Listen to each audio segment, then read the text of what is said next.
pasamos en la cuestión ambiental exclusivamente. Así nos planteaba en la mañana de hoy Sergio Federovisky. Esta cuestión ambiental viene a instalarse. Ahora, nosotros tenemos una, no sé si decir legislación o no, tenemos una conciencia en lo ambiental. Doctor Carlos Rodríguez es doctor en Derecho, es máster en Derecho Ambiental, magíster. Doctor Carlos Rodríguez, ¿cómo le va? ¿Cómo está usted? Buen día. Buenos días a tu audiencia. ¿Cómo está usted? ¿Bien? Bien, bien, gracias. Doctor, ¿hace falta algún tipo de legislación? ¿Hay que trabajar en algo en particular que no se está viendo cuando hablamos de cuestiones Al ambientales? contrario, yo creo que la legislación sobra. A nivel ambiental tenemos la ley de manejo del fuego, que es muy clara sobre las responsabilidades. Tenemos la ley de cambio climático. La ley de manejo del fuego es del año 2013. Mm, Y en algún momento la expresidenta de la República había anunciado la compra de 17 aviones hidrantes ujú, para combatir el fuego. mm, Esta ley de manejo del fuego es del 2013 y después tenemos la ley de cambio climático del año 2019 que tuvo la característica de que se inició su tratamiento y sanción durante el gobierno anterior y la promulgación mm, y la reglamentación de la ley de adaptación y mitigación del cambio climático lo hizo el actual gobierno, mm. donde hay instrumentos, creo que suficientes, aunque tal vez nunca alcance. El problema es la aplicación de las leyes. Inclusive, cuando hablamos de turismo en la provincia, tenemos que hablar de turismo sostenible. Lamentablemente, Corrientes es una de las únicas provincias del país que no tiene un Ministerio de Ambiente y Desarrollo Sostenible como tiene la mayoría de las provincias. Si bien es cierto, hoy en este momento no es conveniente hablar sobre las responsabilidades, Sí. pero también es cierto que terminado esta catástrofe ambiental, porque ya no es emergencia, es catástrofe ambiental, donde están relacionados y obligados tanto el gobierno nacional, el gobierno provincial, toda la República Argentina, que por otro lado contó con la colaboración de más de 11 provincias que están trabajando codo a codo con los brigadistas correntinos, pero una vez que termine esta catástrofe hay que empezar a ver cómo se puede efectivamente cumplimentar las leyes que hacen a la protección ambiental, porque como lo decía bien el viceministro, Ujú, el área más afectada es el área de los esteros, y el área de los esteros está íntimamente relacionado con el Parque Nacional de Liberá, la Reserva Nacional de Liberá, y el Parque Provincial de Liberá y la Reserva Provincial de Liberá. Es decir, eh, necesitamos una infraestructura para proteger, porque el daño que se causa al medio ambiente prácticamente es irreversible. Nosotros venimos de 2 o 3 años de sequías, de disminución del caudal de los ríos, y era previsible que una catástrofe de este tipo se podía producir. Nosotros en enero prácticamente fuimos la zona más calurosa del país.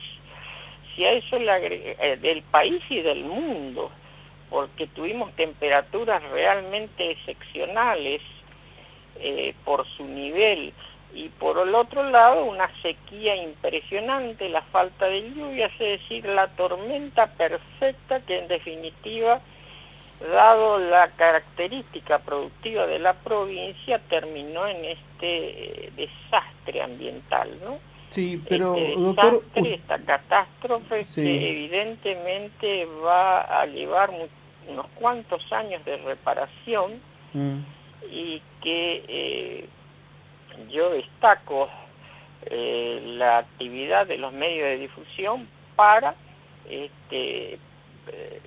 dar una imagen de lo que realmente está pasando en la provincia. Sí, sí, sí. Porque por ahí tenemos que ver imágenes de los canales de Buenos Aires, y lamentablemente nosotros los que estamos en Capital muchas veces no tomamos conciencia de este desastre ambiental. Sí, tenemos vicios que también le marcamos a los porteños.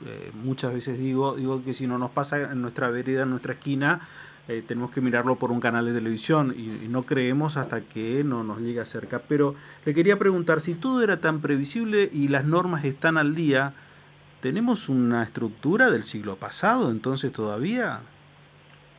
Te escucho muy bajo. Sí, le quería preguntar si en realidad nuestra estructura para combatir todo esto es una estructura del siglo pasado entonces todavía. No, nosotros tenemos que cambiar toda la estructura del manejo del fuego, porque el cambio climático vino para quedarse.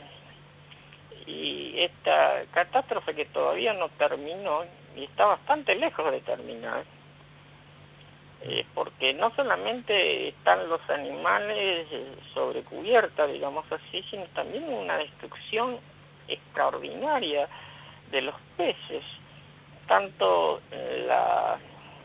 en la zona de esteros como en la zona de los ríos que circundan la provincia. Entonces,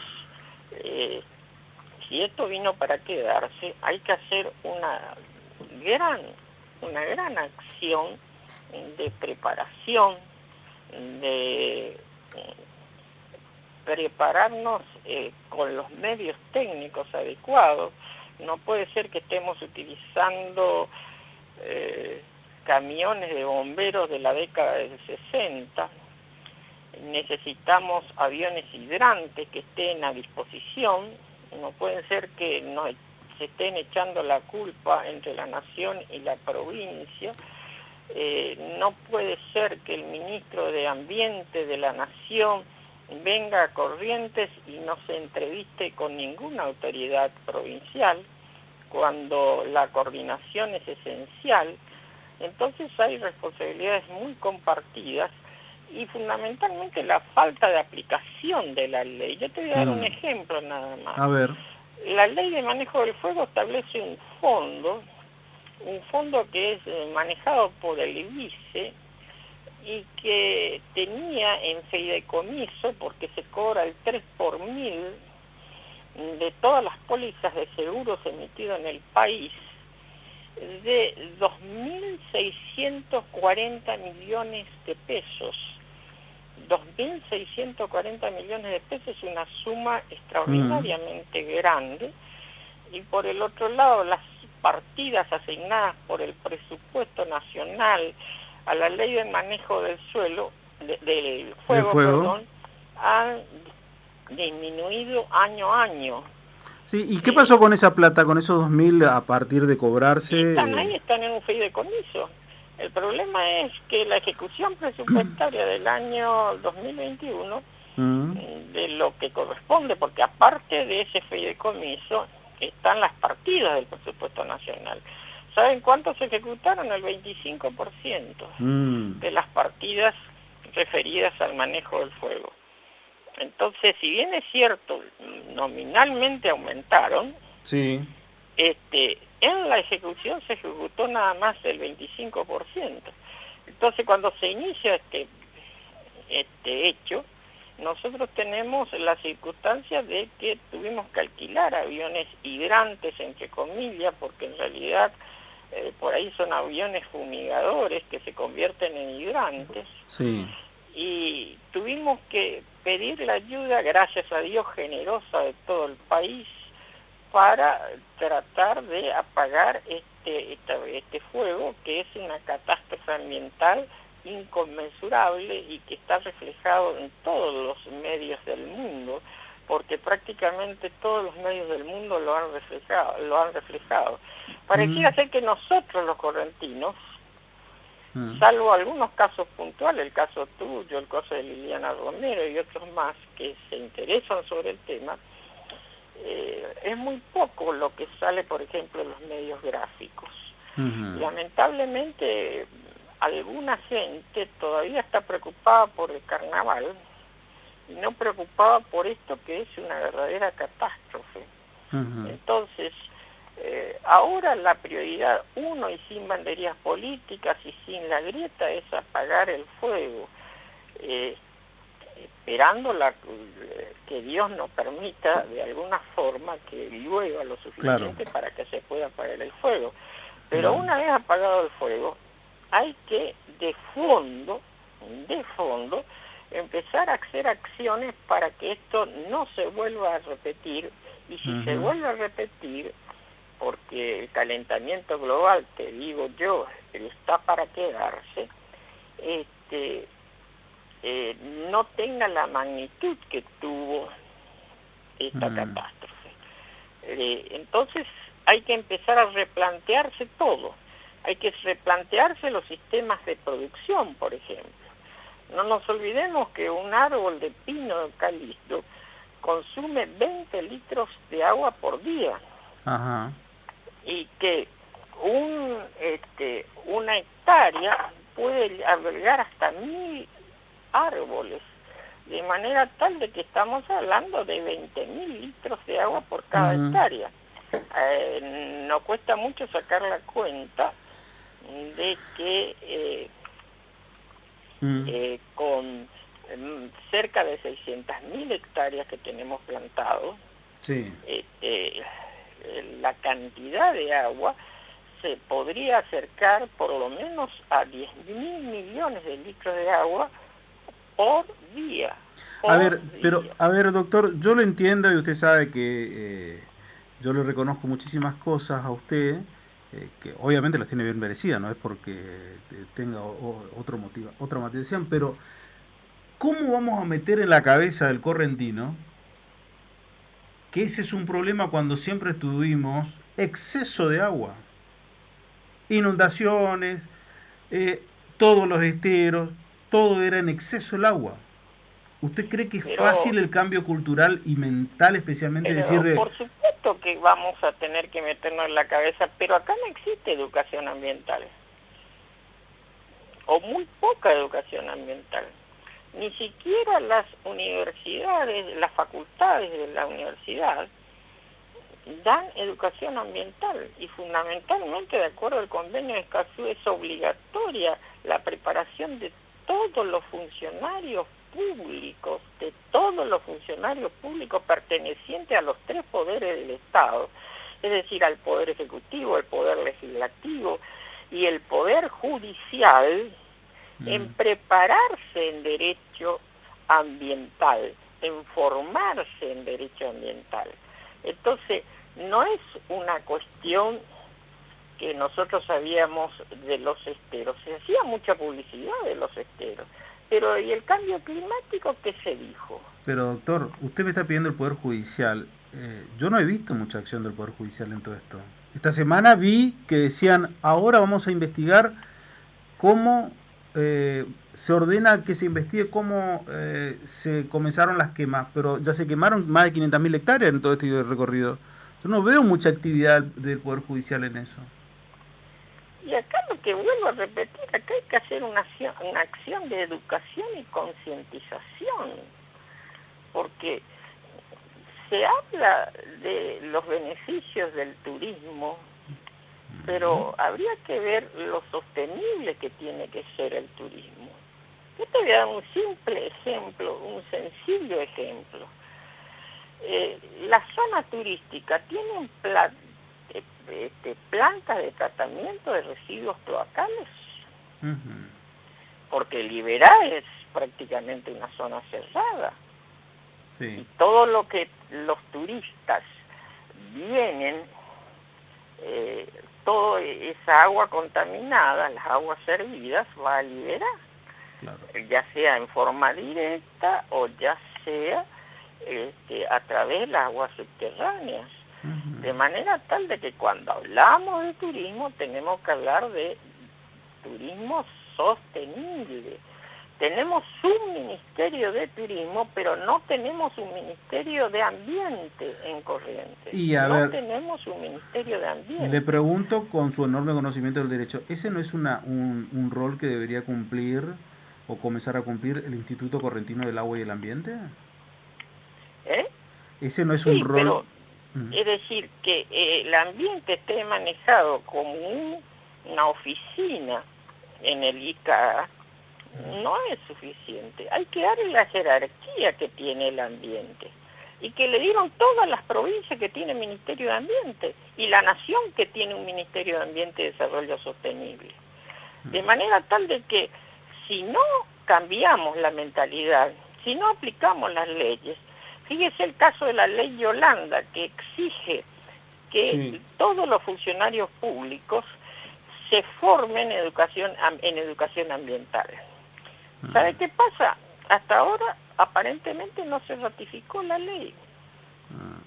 Entonces, ¿qué estamos esperando? Porque sin educación ambiental, la verdadera educación ambiental, esto no se va a solucionar si no tomamos conciencia. Si seguimos teniendo basurales a cielo abierto, si tenemos contaminación del río, es decir, esto es un problema gravísimo de la provincia y también de la nación, porque la nación no ha tomado las previsiones que establece la ley de cambio climático, que tenía la obligación de tomar. Porque si hace 3 años estamos en sequía, hace 3 años estamos en temperaturas realmente extraordinarias, y bueno, el 2 más 2 son 4. Esto tenía que suceder, era totalmente previsible que esto suceda. Y si no era previsible, está también el principio de precaución. Entonces se tuvieron que haber tomado las medidas preventivas. Fíjese el caso de los incendios del Delta del Paraná, que tuvieron mayor difusión. La Corte tuvo que intervenir para que la nación y las provincias apaguen esos incendios. Y el sector más quemado, lo dijo el viceministro en la entrevista anterior, es la zona de los pajonales, es la zona de los esteros. Entonces hay que empezar a trabajar para lograr una efectiva protección ambiental a nuestros recursos naturales. Solo así podremos tener un turismo sustentable y una producción sustentable, porque de lo contrario, esto se puede volver a repetir y lo que tenemos que tratar es que si se vuelve a repetir, los efectos sean los menores posibles, o sea, mitigar esos efectos.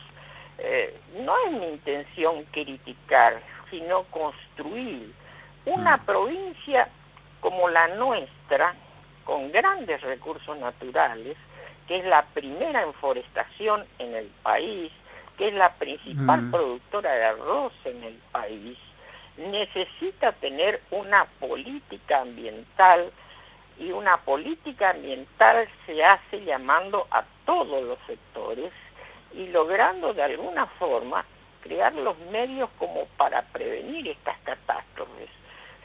De lo contrario, será tal vez nuestro destino que esto se vuelva a repetir y con la gravedad cada vez mayor, porque vuelvo a repetir que el cambio climático está para quedarse y no es una cuestión de ahora. Estamos hablando de hace 30 años, desde 1992 en realidad, con la creación, con el convenio para cambio climático a nivel mundial, donde ya sabíamos que el cambio climático nos iba a llegar. ¿Qué hicimos desde el año 92 en adelante los argentinos, los correntinos, para publicitar eso? Estamos esperando que nos llegue un calor sofocante, una sequía sofocante, como la que estamos sufriendo, para tomar medidas y fundamentalmente educar a la gente, formar a la gente. No puede estar la formación en manos de ONGs, porque son muy bien intencionadas, pero es el Estado el que tiene que formar como lo mandan las leyes de la República, la ley de educación integral en las cuestiones ambientales, y de manera tal de que si no hacemos esto, estamos propensos a sufrir estas emergencias, estas catástrofes ambientales, que se pueden inclusive dar vuelta, ¿no? Porque hoy tenemos la sequía, mañana podemos tener las inundaciones. Esto es característico del cambio climático y característico también en nuestra región. Entonces, sin educación, sin formación ambiental, sin valorar la cuestión ambiental adecuadamente, creo que va a ser bastante negro el futuro de nuestra provincia. Vuelvo a repetir, hoy lo importante, sin distinciones, sin grietas, es terminar o apagar este incendio. Sí, es así. Después, eso sí, hay que tomar las medidas adecuadas para que esto no suceda, y si vuelve a suceder, minimizar al máximo posible las consecuencias. Sí, doctor Carlos Rodríguez, un abrazo, gracias. Gracias a vos. Hasta luego. Por favor, un gusto como siempre. El doctor Carlos Rodríguez hablando sobre la cuestión ambiental. Obviamente que es, no cabe duda que es el tema, ¿no? Que uno le toca y que le impacta absolutamente. Y esto obviamente es el tema.